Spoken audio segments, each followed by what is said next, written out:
Bonjour, je suis Tristan Jauregui, je suis originaire d'Avignon et donc j'ai été journaliste pendant de nombreuses années au Provençal et à la Provence, mais je suis présent aujourd'hui à l'autre festival à Avignon pour présenter deux ouvrages. Alors, deux ouvrages traitant notamment d'histoire. Donc, voici Le Soldat disparu, c'est un livre sur un paysan de la Drôme qui est mort à 40 ans sur le front de Champagne en 1915. Et donc je décris tout son parcours à partir de 1914.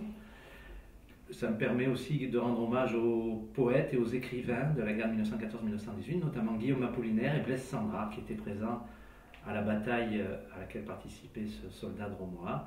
Également de raconter les conditions de vie très difficiles des poilus.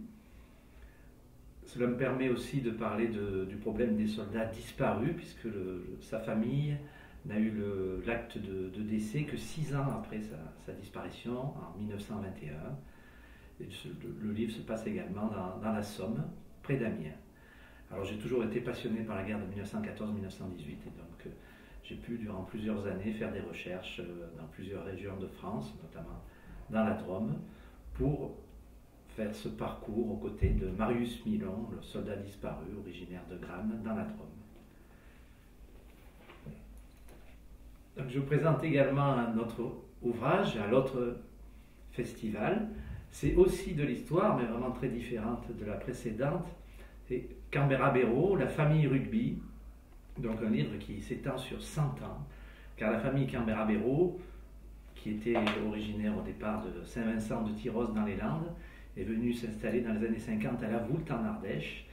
Et il y a eu notamment Guy et Lilian Canberra-Béraud, deux frères, qui jouaient en équipe de France et qui ont gagné le premier Grand Chelem en 1968. Et donc ils jouaient à la Voulte, et en 1970, ils sont devenus champions de France, ce qui fait que cette année, on célébrera les 50 ans du titre.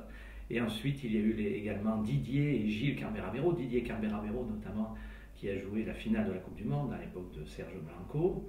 Et il y a eu encore d'autres descendances de rugbymen. Le dernier, Mathieu Canberra-Béraud, jouant encore au rugby aujourd'hui à Vienne. Donc voilà, j'ai pu raconter cette histoire qui avait commencé avec Robert Canberra-Béraud, le père de Guy et de Lilian.